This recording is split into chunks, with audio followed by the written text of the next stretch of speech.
Hello everyone, and welcome to another brand new episode on my channel, Bohemian BookClub. Today I'll be discussing the book, The Success Principles, How to Get From Where You Are to Where You Want to Be, written by Jack Canfield. Jack Canfield is an award-winning speaker and an internationally recognized leader in personal development and peak performance strategies. He is the author and co-author of more than 150 books, with more than 100 million copies in print in 47 languages around the world. In The Success Principles, Jack tries to uncover some of the greatest secrets behind success and discusses various golden principles and step-by-step action plans, which, if followed with commitment, would lead to both personal as well as professional success. This book offers solutions for getting out of tough situations by following a list of simple rules to help you succeed in life. Many people say that this book has helped them change their outlook on life and improve themselves. Before moving ahead, please don't forget to subscribe to my channel. Part 1. Stop making excuses. When we encounter failures, more often than not, we complain about our circumstances. But if we pay more attention to how we're living, and the choices we're making, we'll soon see whether we're on the right path to success, or if we're steering in the wrong direction. A lot of people think that success is what they have and where they live, but this isn't true. Lots of people who have everything, and live in a fancy neighborhood, find it hard to be successful, because they don't have the requisite mindset to embrace success. This proves that we don't need fancy things to succeed. What we do need is a little push to get us started. If you want to start seeing improvements in your life, you need to change the way you respond to failures, because it will help you take control of your life by focusing on what you can do better next time. In order to reach our goals and be the person we want to be, we need to start viewing our failures as opportunities for growth. When we get knocked down, it's important to pick ourselves up and try again. Part 2. What's your purpose in life? This is one of the first questions that every person should ask themselves. It is so important to figure out what you want to do with your life and why. If you are not sure about your purpose in life, it can be a reason for depression and anxiety. Purpose in life can be defined as an individual's sense of their own significance or meaning, which may include any number of diverse things such as career, relationships, hobbies, etc. In other words, it's the reason why we are alive. To find your purpose, first of all, describe the way you interact with others and the world around you. Then imagine what your ideal world would be like. Once you have done this, combine these into a statement of life purpose.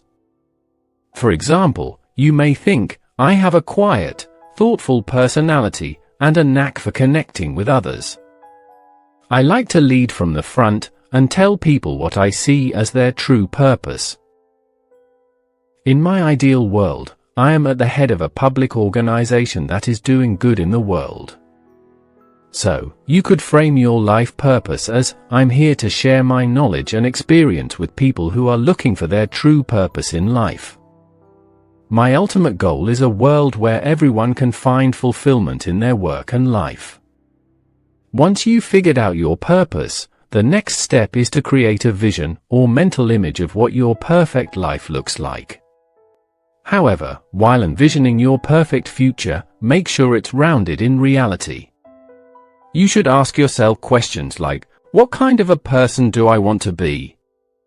How would I like my relationships with others to be?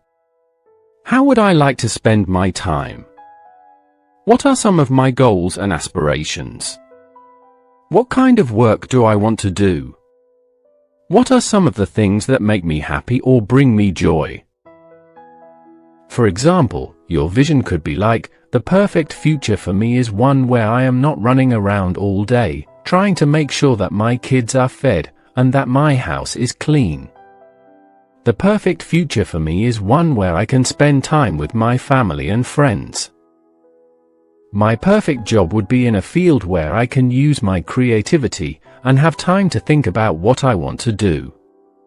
Once you have a clear idea of your end vision, break it down into more manageable goals that are both ambitious and specific.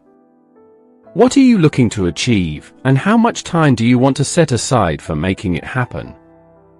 If you have a clear goal in mind for everything, both the big things and even the little things, it's easier to measure success, adjust to present realities, and make progress. Part 3. Use affirmations and visualization to achieve your dream. In order to push yourself past your current limits and achieve your dream, you should use affirmations and visualization. Affirmation is a very powerful tool in the self-help industry.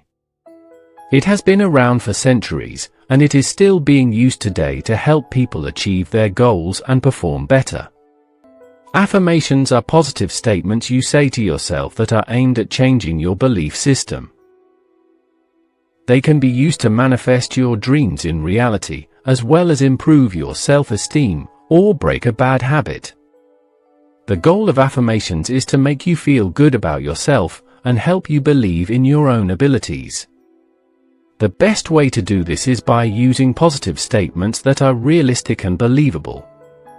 The first step is to state your goal in the present tense, as if it has already been achieved. The second step is to write down what you want to achieve, and how you will do this. The third step is to read your affirmation aloud every day, and say it with strong conviction.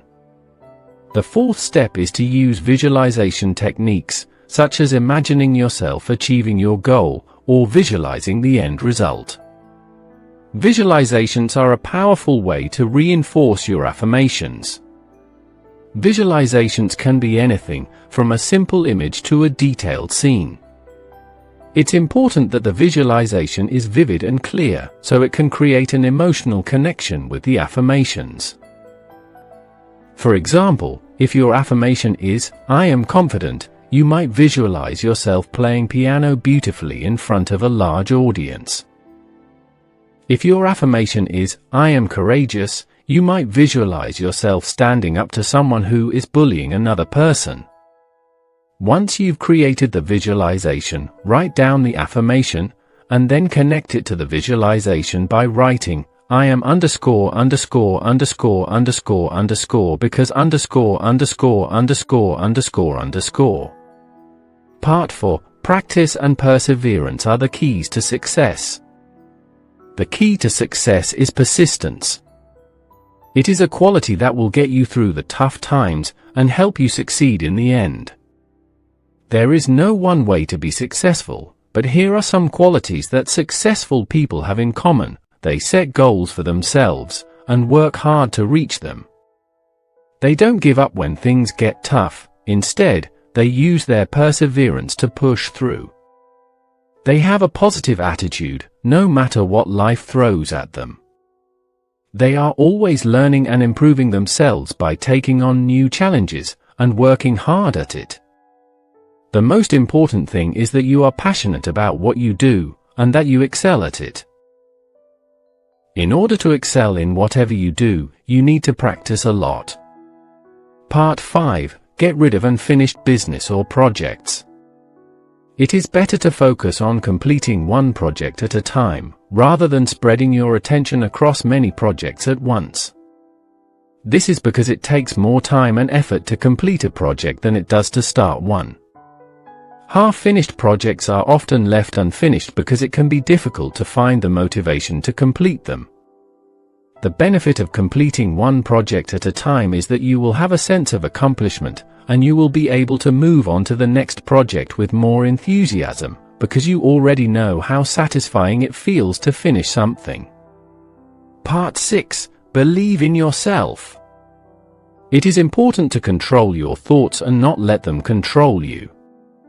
If you are constantly thinking negative thoughts, it can have a negative impact on your life. This is because these thoughts can lead to negative actions and decisions. This is why it is important to stem, if not eliminate completely, your negative thoughts. This will allow you to be more positive about life, and the decisions that you make. The first step is to identify the negative thoughts. Once you know them, you can challenge them and try to find the evidence that they are not true. One of the most common negative thoughts is, "I am not good enough." This thought is often used as a justification for not trying something new or failing at something.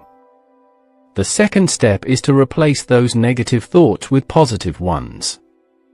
For example, "I am good enough," or "This will be an opportunity to learn." Listen to yourself, don't be so hard on yourself. Start talking to yourself like you know your worth. Part 7. Create a support team. While you're on your way to success, it is important to have a support system. It is important to be able to share ideas and challenges with someone who understands what you are going through. One of the best ways to find inspiration is by interacting with successful people with whom you can share experiences and life lessons. You can also find inspiration by reading biographies or autobiographies of successful people. Some people think that it is impossible to find someone who can understand what they're going through, but this is not the case. There are many people who have been in a similar situation, and they can help you get out of it. In fact, there are a lot of successful people who would gladly share their wisdom and insights with you, and help you achieve your dream. There are also many online communities where you can find such people. Finding a mentor could also be an effective way of finding support and guidance. Part 8. Help others, and be helped in return. In order to create and foster connections with others, we must tell the truth. This is not easy, because the truth can be painful and difficult to accept. We are often tempted to lie, or embellish the truth. However, when we do this, we are not only lying to others, but also lying to ourselves.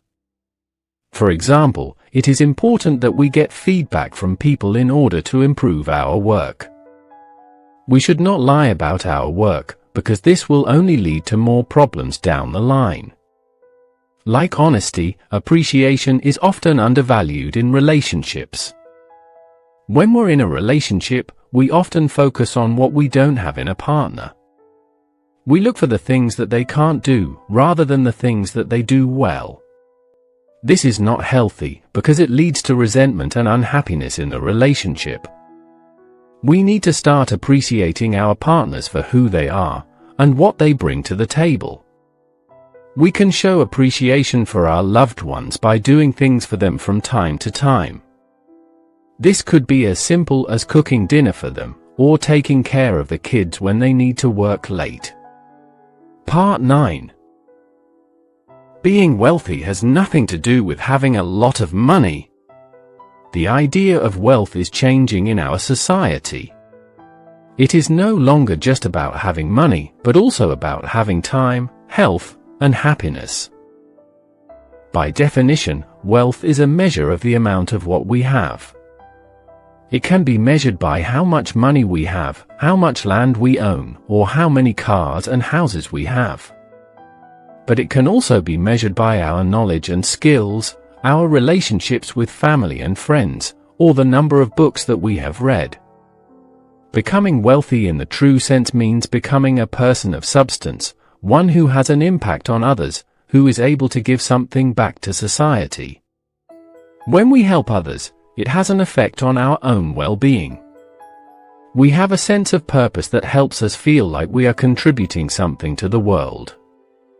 It can make us feel more confident about ourselves and our skill sets. We might also experience greater physical health and better relationships with family members or friends. Conclusion. In order to enjoy life, you need something more than just money. You need to have clear plans to realize your dreams, as well as the determination to stick to those plans, come what may. You need to be able to make the most of what happens, help others, and optimize your knowledge, and align it with your values and principles. By practicing the principles of success, you will be able to achieve your personal and professional goals and live your dream life. Thank you for watching this episode. Please don't forget to subscribe. Your comments, likes and shares are highly appreciated. See you soon in our next episode.